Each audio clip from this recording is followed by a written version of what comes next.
سارا مجمع اس پر اس کا عزم کرے، استغفار کرے اس پر کہ ہم اس راستے میں کیوں نہ نکلے۔ امت جو محمد صلی اللہ علیہ وسلم کے فاقوں سے بنی ہے، یہ مرتد ہوتی رہی، یہ کلمہ بغیر مرتی رہی، اور یہ دنیا سے بغیر نماز جنازہ کے جاتی رہی۔ کتنے ہیں جنہیں جلا دیا جاتا ہے مسلمانوں کو، کتنے ہیں جو نماز سے محروم ہیں، کتنے مسلمان مرنے والے ایسے ہیں جو غسل سے اور کفن سے محروم ہیں۔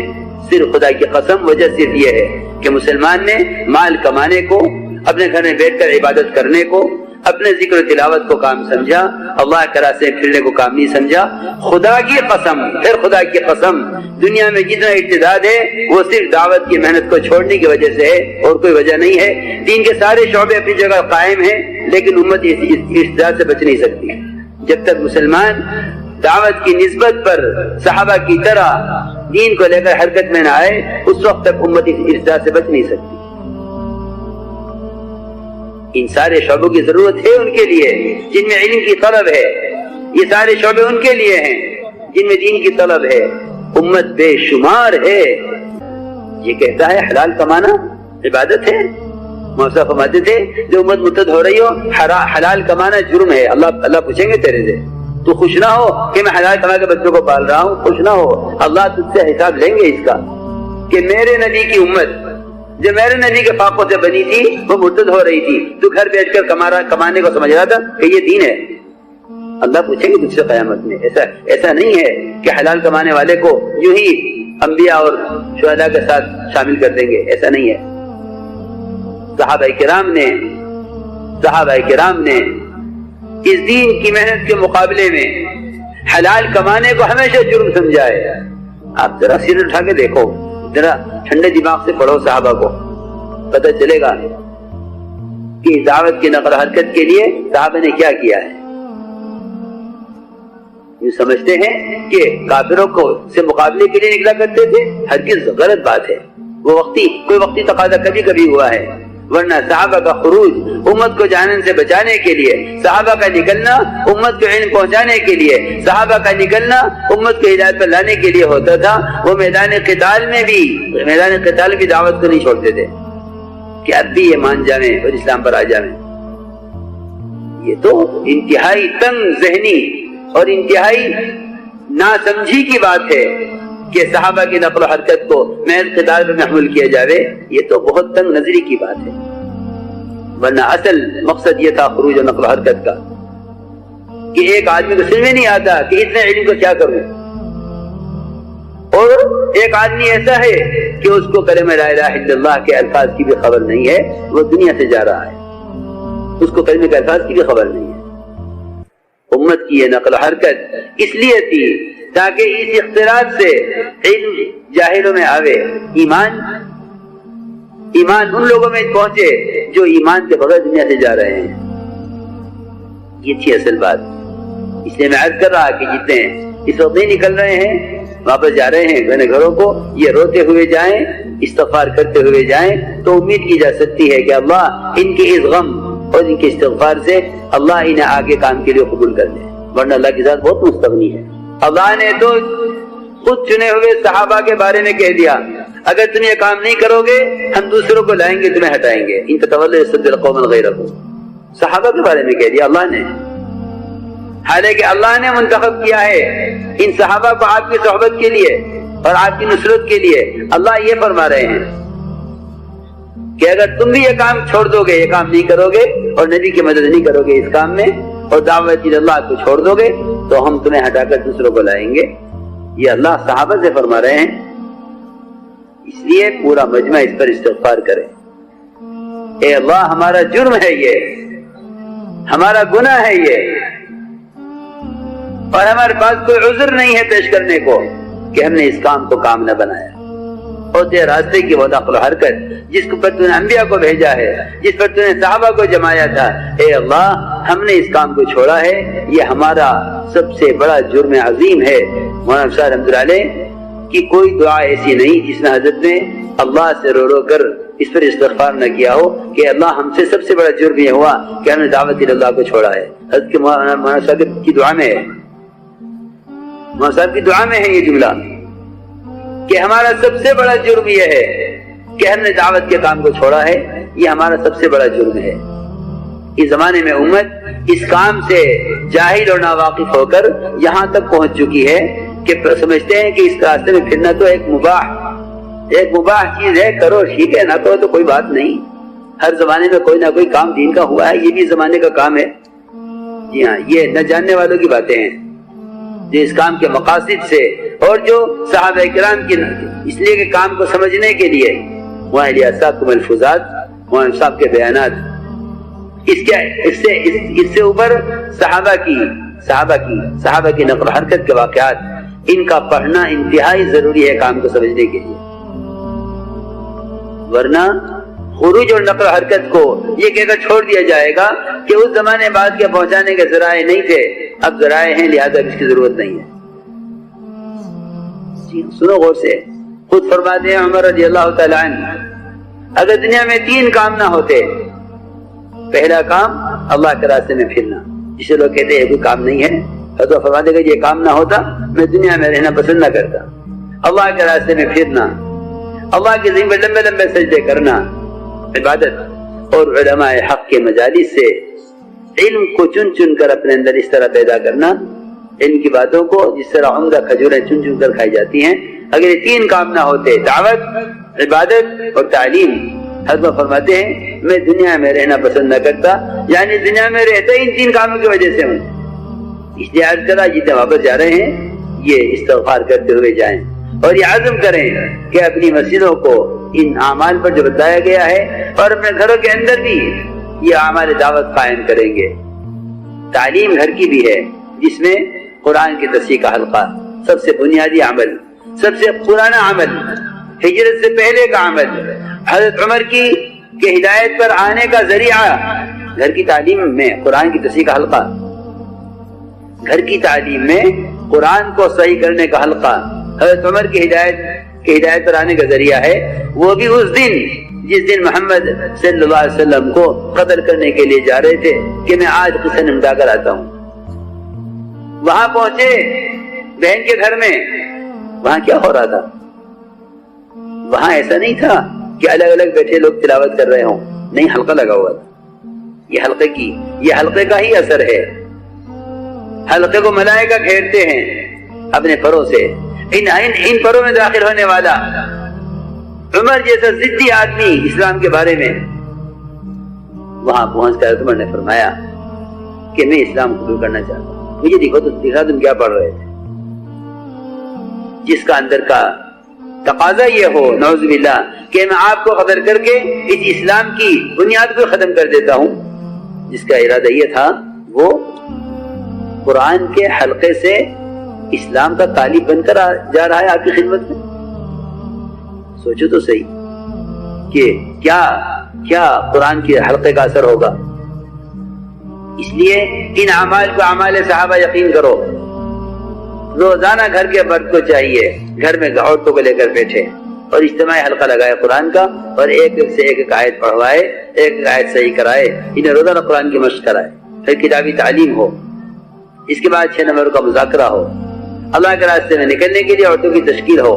حضور اکرم صلی اللہ علیہ وسلم نے ام حرام بنت ملحان کو آپ نے خود فرمایا کہ ام حرام تم اس جماعت میں شامل ہو جو جماعت سمندر پار جائے گی صبر کر کے۔ ام حرام نے کہا اگلی جماعت میں نام لکھ دیجیے، اس جماعت میں تو میرا ہو گیا جانا۔ فرمایا اگلی جماعت میں کیسے جا سکو گی جب پہلی جماعت میں نکل کے تمہاری وفات ہو جائے گی۔ یہ بھی عورتوں کے جذبات بنائے۔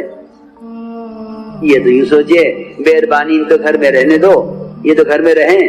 ارے تیرے برابر کے گھر میں کسی عورت کو کلمہ یاد نہیں ہے، تیرے برابر کے گاؤں میں عورتوں کو نمازوں کی خبر نہیں ہے۔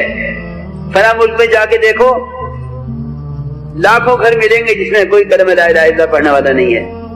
تو اپنی عورتوں کو لے کر نکل، خدا کی قسم ہر حال میں نکل۔ اگر تیرے دل میں ان عورتوں کو جہنم سے بچانے کا غم ہے تو تیری عورت رہے گی نہیں تیرے ساتھ اللہ کے راستے میں نکلے بغیر۔ اگر اس کا دل امت کی گمراہی کے غم سے خالی ہو چکا ہے تو پھر تمہیں اختیار ہے جس طرح چاہو جیو، جس طرح چاہو مرو۔ اگر تیری عورت کے دل میں غم ہے ساری دنیا کی عورتوں کو جہنم سے بچانے کا، یہ خود تقاضا کرے گی مجھے اللہ کے راستے میں نکلنا ہے، اور عورتوں کے نکلنا انتہائی ضروری ہے، انتہائی ضروری ہے۔ شرائط اپنی جگہ یقینی ہیں، پردے کی پابندی ضروری ہے، محرم کی پابندی ضروری ہے، لیکن مستورات کا نکلنا مردوں سے بھی زیادہ ضروری ہے، اس لیے کہ مردوں کو تو مل جائے گا ماحول مساجد میں دین کی بات کو سننے کا، ان عورتوں کو تو ملے گا ہی نہیں جب تک مستورات کی عورتیں ان کے گھروں میں داخل نہیں ہوں گی، جب تک مستورات کی جماعتیں گھروں میں داخل نہیں ہوں گی۔ یہ مقصد ہے سارے عورتوں کی جماعتوں کی نقل و حرکت کا کہ ان کے گھروں میں جا کر انہیں اپنے ساتھ لے کر نماز سکھلائیں، کلمہ سکھلائیں، سنتیں سکھلائیں، انہیں 24 گھنٹے کی زندگی کے معمولات اپنے ساتھ رکھ کر کے دکھلائیں کہ دینی زندگی کیا ہے، دینی زندگی کیا ہے۔ تعلیم کا جو نبوت کا طریقہ ہے وہ خود تعلیم دینا ہے، محض کتابیں تقسیم کر دینا کافی نہیں ہے، بلکہ ہر گھر میں داخل ہو کر اس گھر کی عورتوں کو اپنے ساتھ لے کر انہیں کلمے کے الفاظ صحیح کرانا، انہیں نماز کی صحیح ترکیب نماز پڑھ کر دکھلانا، انہیں 24 گھنٹے ساتھ رہ کر کھانے کی پینے کی ضروریات سے متعلق سنتیں ان کو سکھلانا، یہ کام، اس کام کے لیے عورتوں کی جماعتوں کی نقل و حرکت ہے۔ اس لیے عرض کر رہا ہوں تاکید سے کہ عورتوں کو اللہ کے راستے میں نکلنے کے لیے تیار کیا کرو۔ اور 5واں کام اگلے دن کا مشورہ، کہ کل کے لیے مشورے سے امور طے کرو گھر میں کہ بھئی کل تعلیم کون کرائے گی، شنبہ کا مذاکرہ کس کے ذمہ ہوگا، قرآن کا حلقہ کون لے گی، یہ کام تینوں کام مشورے سے طے کرو۔ اگر مشورہ نہیں ہے روزانہ گھر کا تو یہ اعمال کسی اہتمام سے ہوں گے نہیں، بلکہ اعمال ختم ہوتے رہیں گے، کیونکہ کسی پر کوئی ذمہ داری نہیں ہے۔ آپ دیکھ لیں گھر کی ذمہ داری، بڑی بہو کھانا پکاوے گی، چھوٹی بہو روٹی بنا لے گی، ارے ہوتا ہے نہیں مشورہ؟ اور نہ ہو کہ مجھ سے تو کہا ہی نہیں تھا کسی نے، ارے روٹی لاؤ دسترخوان لگ گیا، مجھ سے تو کسی نے کہا ہی نہیں تھا سالن بنانے کو، مجھے کیا مطلب؟ عمل کا وقت، کھانے کا وقت آئے گا تمہیں کھانا تیار نہ ملے گا، کیونکہ تم نے مشورے سے کام ذمہ کیا نہیں کسی کے، وہ سوچ رہی وہ کر لے گی، وہ سوچ رہی وہ کر لے گی، عمل کا وقت آیا تو کسی کے پاس بھی کچھ نہیں ہے۔ تم گھر کے کام طے کرتے ہو نہیں ذمہ ایک دوسرے کے، تو پھر تمہیں کیا پریشانی ہے گھر میں مشورہ کرنے میں؟ بھائی تعلیم کس کے ذمہ ہوگی، قرآن کا حلقہ کس کے ذمہ ہوگا؟ اب بیٹھ جاؤ یوں کہ یہ تو نیا کام شروع ہو گیا تبلیغ میں، تیرے گھر کی ضروریات کا مشورہ ہوتا ہے، بچے کی شادی کا مشورہ ہوتا ہے، گھر میں بچے بالغ بڑے ہو گئے، ایک منزل اور بڑھانے کا مشورہ ہوتا ہے، ہوتے ہی نہیں، بھینس خریدنے کا مشورہ ہوتا ہے، لے کے بیٹا مہربانی کو کہ بھائی مجھے بڑا فکر ہے، ایک بھینس کافی نہیں ہوگی، ایک بھینس اور لے لو، ہاں بھائی بیٹے کو بلا لو، اس سے بھی رہ لے لو، گھر کی ضرورت سارے مشورے کرے گا۔ مگر جو اعمال دعوت ہیں اس کے لیے مشورہ کرنے کو سوچ رہا ہے کہ یہ تو کوئی نیا کام ہے، اس لیے 5 اعمال جو بتا رہا ہوں انہیں پابندی سے کرنا ہے، جس طرح کہا جائے اسی طرح کرو، اور جہاں ہو وہاں کرو۔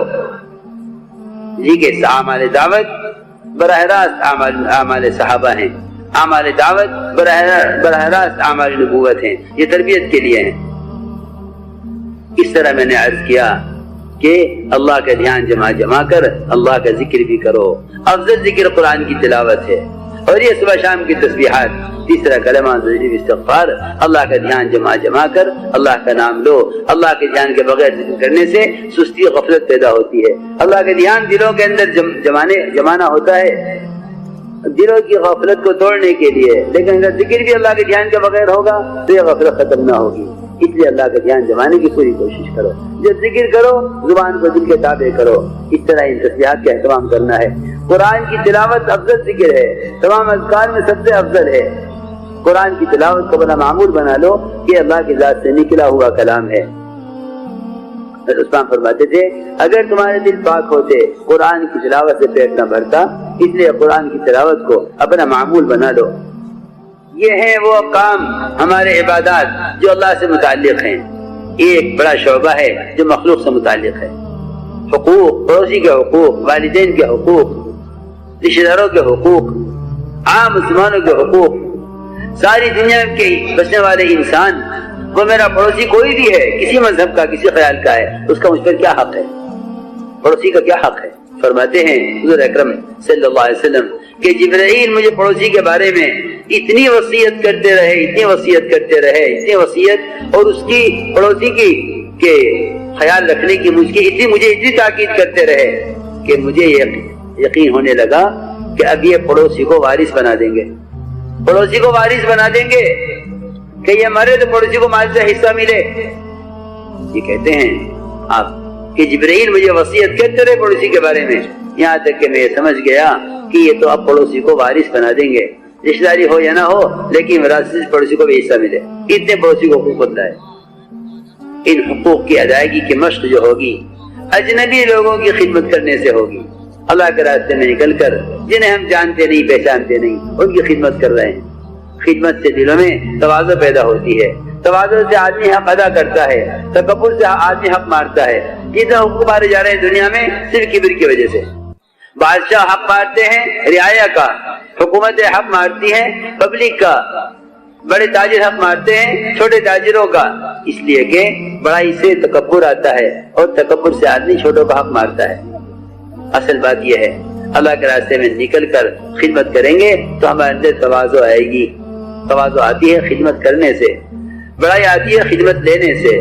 بلکہ ایک حدیث میں فرمایا حضور اکرم صلی اللہ علیہ وسلم نے کہ اللہ کا تعلق بندے سے، بندے کا تعلق اللہ سے اس وقت تک باقی رہے گا جب تک کہ دوسروں سے خدمت نہیں لے گا۔ اس لیے ہمیں چاہیے اپنی ضرورت خود پوری کریں اور دوسروں کے کام آئیں۔ ہمیں اللہ کے راستے میں نکل کر اس طرح مشق کرنی ہوگی اکرام کی، اپنی ضرورت خود پوری کریں، اجتماعی کام میں مدد کریں۔ حضور اکرم صلی اللہ علیہ وسلم جنگل سے لکڑی چن کر لا سکتے ہیں، صحابہ کے ساتھ کھانا پکانے میں آپ خود شریک۔ اس طرح اپنے آپ کو خدمت کے لیے خود پیش کرو، اس سے ہمارے اندر تواضع پیدا ہوگی۔ اور یاد رکھو یہ سارے کام اللہ کی رضا کے لیے ہوں، اس کے علاوہ کوئی غرض نہ ہو، ورنہ حدیث میں آتا ہے سب سے پہلے جہنم میں ڈالا جائے گا عالم کو، شہید کو، سقی کو، اس کے علم کی وجہ سے، اس کی سخاوت کی وجہ سے۔